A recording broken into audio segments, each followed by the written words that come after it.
Président Jérémy Motuna Totuna qui est avec maman lobi malam tanga moni bino a sepeli moni ke nazu bateau ba ko protéger ngai. Mais tant bokota ki na kati. Masolo est-ce que bo solo la gito bo solo la gite? Na lobi boye. Président Kodia on a benga fédéral ko Kodia. Basalele pétition kwa longwa na kiti. Banani basalele pétition. Ba combattant et ba combattante. Il y a eu des PES au dans la fédération. Na lobi quand on dit ba combattante et combattante, ça veut dire que il y a eu des PES. Pas des combattantes la mukato ya paluté. Toke malembe ndeko Jérémy. Na moment où tu comprendre que na kati ya ville Matadi tozali na les fédérations ya ligue de jeunes et ça peut évoluer. Aza pe na ligue de femmes na kati wana. Boza koyoka na malamu lo okende bien. Très bien. Fédération ya ville ya Matadi aza ko évoluer pe na ndenge na ye. C'est comme si entre fédération et ville de Matadi oyo to monaki bayaki ko vandi bango na stade Damar nanga pe na tawana nabi net courant et ça va s'il te plaît zo image talo ko mona Kodia yeyo ngana sima na yenga voilà et tant que fédéral siko yango na tuni ba combattant ya UDPS ya fédération de Matadi bango nde basali ko diambete compétition ou bien oh il y a ligue de jeunes oh yozo kambana ligue de femmes oh maman Angela zo kambande basala ki pétition wana c'est ça mutuna na ngai zabuye ya liboso na webeso lokola mutu kwa secrétaire général Augustin Kabuya patron numéro 1 à UDPS wa contrôler ka dotolo wa contrôler monde entier ba amatina podium to bakitisie na misu na nga a s'incliner. Mais pourquoi peut Kodia peut s'incliner te koyoka na population lingini c'est ça qu'on a osé non ce qui est le quoi bon mutu so sera bolego bani bato ba saba orgue Augustin Kabuya chef na biso to nommé biso amatina podium bakitisie abina saleni kita ayoki population. C'est ce que ça veut que na niveau fédération ngana yoki kama pétition hôtel zo sala mabe ngana e to kutana ka na bureau na gouvernement tikalo ko mona ngate na tikalo ke na audience tikalo na hôtel pe ko ne pété boela nini maka ngo les atéyo poser la question ça na question na limite au moins bino ba journaliste parce que batoma provocation pour lamba kolama yo beto kana population bazala posa bayeba population fait ces ça moko éviter ce qu'elle ngoko mebele na ndeso sinanga yango wana na ko senga kana eloko moko na fédéral Kodia eloko salami mercredi pour la linga rivière mais na regretta pour na ba police na tenue civile onandi ngai moko ona lobby ala nanga atuna ba oba yaki na confusion mo salamaki be prévezali onandi makambo ide pese ta la police te eza makambo ne biso parti singa famille benda na kasekata na kate ba police bazaki prosona Jérémy donc vision na mama que so Jérémy ay awa de capo les seuls mutu azo nyingi samata to bank c'est Jérémy mapozo te bataki ba ko to Jérémy d'une manière et d'une autre ça on a komaki na zana ndenge nzamba kamela kama er na komi na moni population na ngata boy ko risque so mina kota ba tara na komi na zana mi ya IDPS na zana mona IDPS parce que ça mata et ça Kodia te mutalo bina ngateke mata vous sentez que Kodia pas combattant ba fourmi de champ comprendre Kodia IDPS vraiment beaucoup la bakuluna na lobby na bi ba fourmi yo répondre bazo beaucoup là c'est que ça va tout bazo beaucoup là kuna na bi gambi ba fourmi ko ta pena mwana na kata ndako na teka yo be libanda papa zo yebate na cette manière ya mon Kodia ni ba chaîne monani ba kantina ma na lobby ba image zali sina lobby ba quand on dit ça la bongo le zara ba kuluna quand on dit ba fourmi OK merci ba kantina zali ba image zali mabange bele batikalo ko beta ba ngonyo zote mais erga Jérémy aye na tikala ko kota na zole kananga ona sepela pena la vie na Kodia vie gardien oyebi ezate ke na ko bondela tambi gardien tota musika mais na ko bondela na betra ngali solo yo zaki na kato fandi mais ozera libando oyeba kya monter bato yo yebi osola kina bango barme na kutaba petit mususu o ba pesa 2000 francs na ba chweke vous tout ça normal ko basala nini Jérémy soki ayawa ifa zoka donc ngaza nemi ya IDPS et zaki na kata opposition voilà c'est Jérémy zaki bien a komisa monotov tout manade tout en marche mais elle a kolia Jérémy obino no originaire Non, c'est ça que tout le monde a vu que non, quand UDPS est parti, il y a Bané Congoté. Ils sont partis à Baloubaté, ils sont partis à Bangalaté, il y a Baswahilité, ils sont partis national, ils ont créé fondation.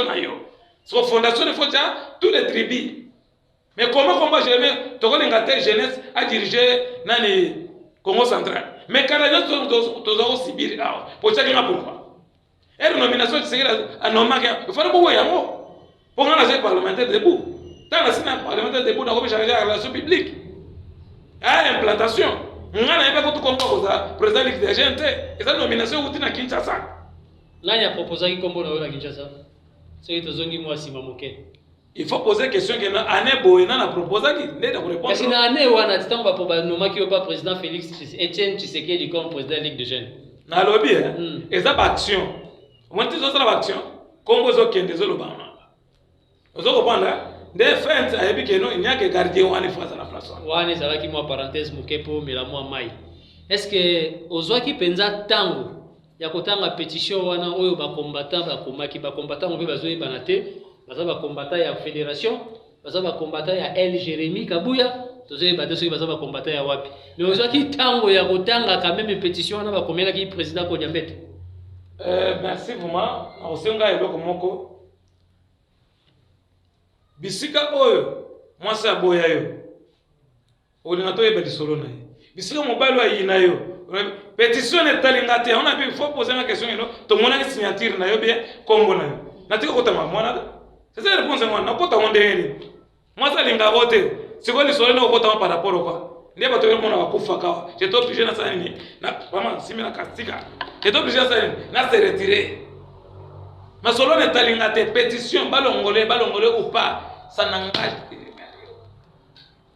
Lelo yo président secrétaire général Augustin Kabuya alobiki aya ko visiter Congo central. Topé ville ya Matadi. Banani ba koyamba. Question ni ngolo bakeno équipe nationale. Tama match beta maka. Cedric Bakambo aza côté ni. Nde ya ngwana de force wana epona ka mutute.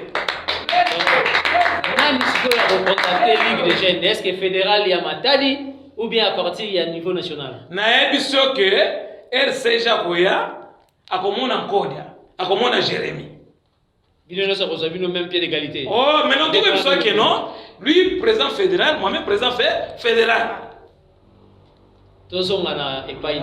Pourquoi le deuxième président fédéral, Maraboupé, les cas qui naissent, Hollanda qui va Hollande, qui pour la pétition, Motana qui fait pétition en athée. Tous qui sont président Jérémy, Azakote qui est là-bas, membre de la carte UDPS, alors que UDPS, au niveau national, batindi la carte. En tout cas, ndelo on a vu que na kata UDPS poser la question bien il faut poser bien et film ba penza pona tal ça va moto ba benda ba fonga na matoi. Ça veut dire que eza na carte zaka moko. Une carte du membre. Tu vois très bien. Carte du membre ça veut dire que au moins carte d'identification eza différence na carte du parti. Donc carte du parti et la carte internationale. On a la carte de Congo central. Hollandi, baïbela muto maël à travers.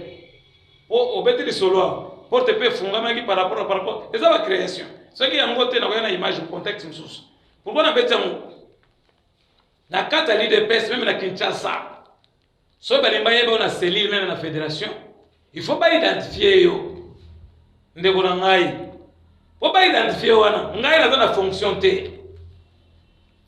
Mbongo kosomba big ezate. Mbongo kosomba papier ezate. Il faut tout créer un moana. Ezate que yaka somba carte boye na commission ministre jamais. Donc tout bazo ya parce que il y aurait un bon matin, ba fiche nous son que la fédération. Pas toute la collaboration non et que la fédération o kingan par rapport à misala. Carte, tout ça, carte d'identification. Carte d'identification. Pas fédéral pour la matoi. Carte d'identification. Nayo mutolobaka. Carte de babili, carte d'identification. Nazo teya yo. Naza papa na koko na yo muto abiloba loba. Bino bola tsankodia baber bino. Babi carte d'identification. Balobite carte du parti. C'est 5 000 francs. Parce que la gamoza 3 500 francs. na ba déplacer de tout comme ça bo bureau na to ko futa mon ndenge yo le bureau ba ka bureau ka fele ba fédération fele président Jérémy Boza parti au pouvoir ngolo ba ke bureau bozo futa ngona mbongo wana ya ba militant na lobi boye na peso ke ngala non originaire biloko zo kota mwamba kipe biso non originaire ça veut dire que na muluba na mungala na muswahili na bandu bazana importance na ko nyake ne Congo or yede beaucoup de ne Congo bazana toto tour na ngaya nde mutu wa sala ngana sana nyene ka sono tunia kasanya za wate donc biloko yaka na kombo ya UDPS mais pas na biloko comme wate et comme ngata c'est mon comme c'était que na lobi moi biloko boza fédération non j'arrive écoute-moi d'abord c'est pas te dire que ozana bal moi likolo olingo mutu na lekele esprit vous comprenez or ngana yebi tactique nyonso tu koti bona yebi awe zambo il y a un autre plan na il y aurait un matin parce que Ligue de jeunes tu donnes 30%. Ce que ça c'est 25%.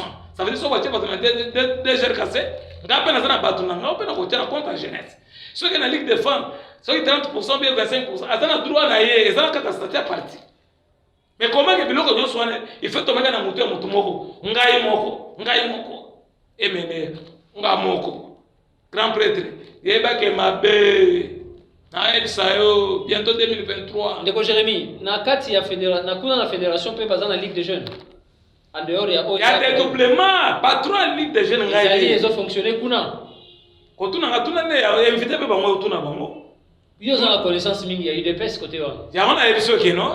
Patron numéro 1 en Ligue des jeunes, c'est moi. Quand on dit que yo, a combien fait tout ce qu'on na vie na ebi que Fati beto zo ki pouvoir. Vrai faux. Ne pas ça remise des président Joseph Ka. So Jérémy ça remise des président nani. Qu'est-ce qui prouve que Jérémy ba matisi o akiti. Il faut me remise des président. Siko poste on va ce qu'on a. Et ya ba kuluna. Non. Papa beta ba plan na ça pe na yo.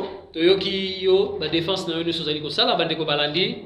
To zali na émission Pesa Sango lelo to yambi ndeko Jérémy Kabuya oya zali bongo président fédéral et à Ligue de jeunes et à lobby Ligue des jeunes et à Bango ezali de Kasangulu à Mwanda nommé par le Sphinx Félix Tshisekedi wa Mulumba. Pardon, Étienne Tshisekedi wa Mulumba.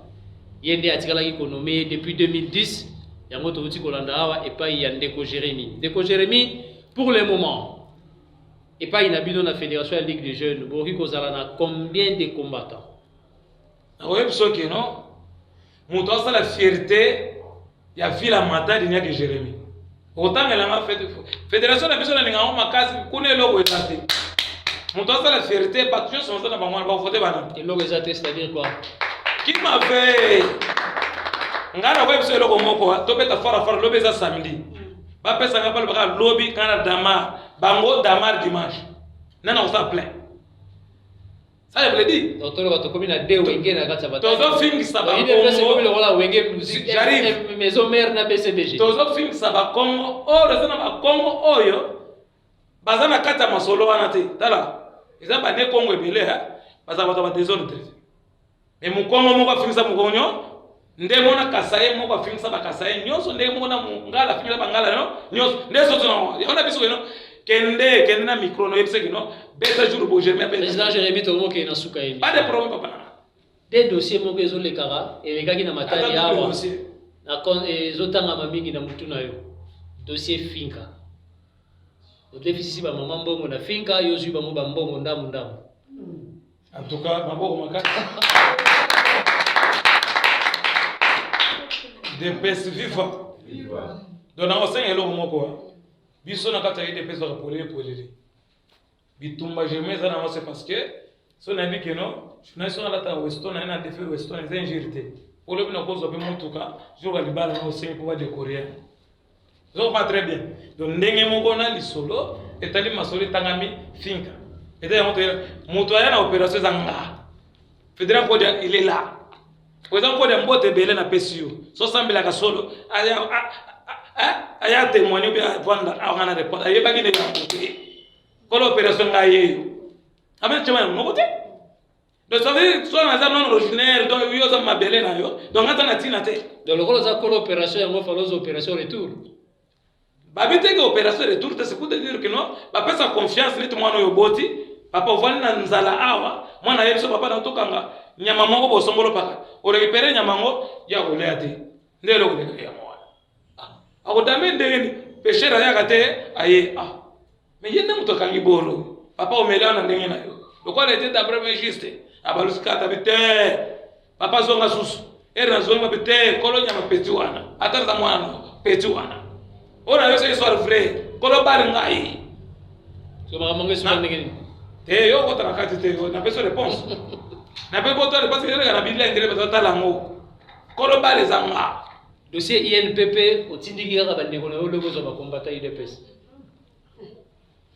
en tout cas na sepelaka no makasi bien que la monique ozo provoquer nga trop mais il faut diminuer l'entraînement parce que ndeko zo melanga wana ya otuma pezamba vous comprenez nde biloko tozana pesa sango bato bayoka makambo baloba yokaka na balabala bayoka président Jérémie moko azobimisa ngo ezalaki boye ezalaki nasengi na bana matadi nalela bino trop lelo toza problème na stade moto alobelaka bino aza te nga na beta lisolo ya stade ndenge moko na masolo tobeta awa pesa sango tozopesa sango no yango makambo donc epai na ngai na toyebiso kaka eloko moko nakota na mozindo te mais na côté déjà plus muzindo sur le plan politique on a yebiso yo ke monte na beta masolo yo kende oza marché bakoboya yango okoyamba ete na biso tema na monoko te po ayebi nga vie na nga koda respect bele na pesa kayo oza vie na nga mais biloko na beta vie ayebi yango président Jérémie vraiment makambo eza ebele ya koloba mais tango ne komeli biso moke na mokuse penza posa na yo ezali ozala candidat député na 2023 na Congo central na ville ya Matadi posa na nga eza nde fédéral code ya po abunda trop depuis 2006 tolobela Jérémie Jérémie Kabuya na bana na papa na nga na benge père eza injure te mais nalobi kaka korespecte administration nalingi kaka ye ndenge arata na 2006 2011 2018 nalingi 2023 eza pe na maboko na ye po basoda nyonso naza na bango babenga bayike bakombata bazomona ye c'est ce qu'on a peut-être bangana misa mutu petit abeti papa eza propre te il faut petit atombola papa ta papa mamata petit pasali ni aye asema yela bakombata nyonso baza sima na yo okoyebisa bango bo voter pour candidat oyo boya père na yo atuni yo boya papa na yo donc nyonso oyo ozosala wana ozosala ngo kaka mpona ye mpona ye te na biso ka changer te eza mpona ye te nalobi keno donc seke yo moko mpo kopostule nalobi boye nakoannonce message nalobi ke le seul candidat populaire à UDPS olandi nabi te candidat député national pa nabi candidat awa nga natuni motuna 2023 ezoya oza homme politique oza na baambition otravaille mingi na UDPS natali plus de 30 ans est-ce que on suka ka ndenge wana na oui on a répondre yango natuni na 2023 oza na vision pe o postuler comme candidat député poser une question à la veille tamba to peut on peut ça dans moment ezana le moment to peut ba candidature na bango poser une question na répondre Congo central les gouverneur Yassika nini yo bozali ko na pesa excellence ba mbote belé bisiko zali lipambola mona maboya rangote il faut se blaga na yango ndenge zali na moni pe dir cap na benga ki pe benga to ba félicitations des alaka maintenant na rencontrer bango te maintenant ngaka kino to lingana no bango soka za na posa collaborer na UDPS akende wapi soka lingi a collaborer na UDPS à la transparence bisiko moni UDPS elembo ezali kanga bana yango koto kote elembo kanga ba tant kota na kati ndoko ba vérité mais voilà siko kotinda ya kwende na ba section nyonso parce que za na ba cellule. J'arrive, c'est pour te dire que non, dans le Biboé, Bissika a combien d'emblèmes à UDPS, il est libre. Il y a un lobby parce que par emblème, ils ont partout. Nazala qui est pas une abino dimanche, na y kota labino, na yoga yekeza na partout mususu ba uti musika na ngomba ya pika bien. Na le lobby soka zape ba côté wana moni drapeau ako kende peka kapesa. Non, na lobby boé. Bissika moni drapeau UDPS. Il faut que nous soyons libres. Attends na pika bien, aza libre. Mais Bissika on découvrir vérité. Par rapport parce que même dans cette église, église est là que non, bato bazoya, kaka alléluia même, bato bazo parler la langue te, église akufa. Mais ce que l'église mutamon na milimu, tout le monde peut faire salami. Ils ont le président Jérémie. Quand mutamon défend tout d'abord il est pour les mois c'est moi. Et puis il y a mis balé pour la parole autour là-bas. Na kosanga na fédéral Kodia, vient dans ngawana sayo kokota masolo wana te tika ye mokili ekomi fo erio sali ya bien bato basali ni barandro mabe. Ça veut dire que non tika ye eza bato basali mabe bakomisa ngo plus que na kombo na yo conseil gratuit na pesi yango. Avant dernière question. Fédération Yamatadi a organisé activité moko na kombo UDPS na Damar. Ba militants baza sima na yo ba participer. Ce qui action est compté UDPS na Damar biso petozui stade Kamani ou soit stade Lumumba. Wano besi o komisi UDPS balé. Na to ko na tema na monogote na mito combien de wera na JB fara fara. Donc c'est confirmé par la Matadi, il faut pas y aller na Matadi tout ça na 2 UDPS. Par la Matadi, tu peux pas la vérité pourquoi bakabwani. C'est ça il faut tellement de questions pourquoi tozo yo kanaté. Vérité, et ça te gagner tes okota mais na to mona monter. Yango kaboli bino. Na poser question. Faut poser une question à répondre. So na mona vérité té. Na kiti. Faire a kiti. Na peut na so na mokili. Po wera so na zai kota e konzo ngai. Bango tango bakenda ka ba changer ka kombo. Te ya ona bino bozaka ka UDPS même emblème même leader nyoso mutu moko. Ya momo ni jibe bien na zongi na wera ba nyoso 4 fois 4 ba jibe président. Président Jérémy te comme il a souka. C'est fait makambo eze belé. Na sentir que makambo eze belé bande ko balandi to ko luka deuxième numéro to reprendre na makambo parce que to moni que makambo ezo kende penza moto mingi na kata Matadi. Pour le loyo, Matadien sera dans la posa à s'adhérer à UDPS, peut-être encore on a difficulté, na côté là, wapi. Moi, message ya Mouké, et pas il y a Bandeko, Bazali na Katia Matadi, tala bango na caméra, 30 secondes pour que maman père Zali na ngambo na autant soit à cause à la tana moi, il a Mouké a compris pas ya ba maman. Merci, maloba na ngai ya Mouké, nde ba pesa 30 secondes, na senga na bana Matadi, ville Matadi, boya maman na musana bino Jérémy. Ba Matadi en tout cas boza kitoko makasi na message déjà na bino oyo mboka na ngai mwasi na ngamona awa okopanda do na do makamna nganyo so komi awa do mwana changer adresse zate na linga ka bino mingi mais toyeba toza na grand frère na kati ndako yeba ka tambola ka ndenge ni do na za ya bino ya tongo oyo ko répondre ya mwana ba mbote bele na pesi bisika maman kuna na ngambo zali collaboratrice ya président Jérémy mwali loba ya Mouké ata 30 secondes et pas il y a bana UDPS ya Matadi. Na pesi yo merci journaliste. Na benga mina kombo ya Mahamadi na naza OP na zotambola na président Jérémy. Soki oye na secrétariat okokuta ngai. Eloko o ezo pesa pasi na biso ba Matadi na ba konzi o bazoyoka biso to changer mode de vie. Pourquoi l'UDPS eza moko? Mokonzi azali moko. Si on a évité la IDPS, na ba vitesse otozo kende, na batnanga na bango. Est-ce que toza na vision à chef de l'État ou bien toza na vision na été? Or il faut toza la biso moko esprit moko, oyo Etienne a tiqué la kibiso. Fati a eu pouvoir. Donc il faut tout Matadi. Toza la biso moko, biso nyos esika moko pour na kotombo la bendera ya nani ya chef de l'État. S'il y a un problème, on voit tous les Matadi.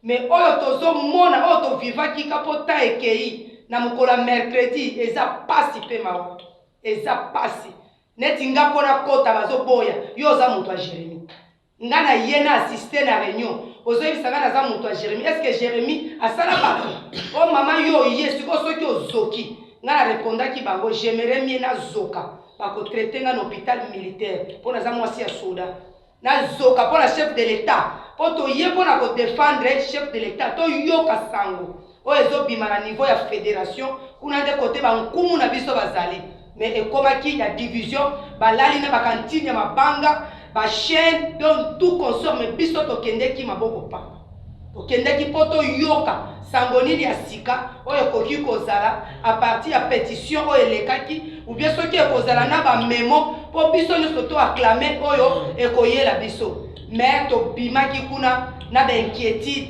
ya komona ke IDPS eza séparé même ba coup de fil aux une étranger alobi IDPS comme ya bakuluna c'est très grave or biso na ngambo ya Jérémy to memaki ata libanga te mbeli te nini te to kendeki poto yoka nde vraiment yango wana pesi ba IDPS nyonso mbote ba Ligue des jeunes mbote Ligue des femmes IDPS ya Congo central de Lumba mbote.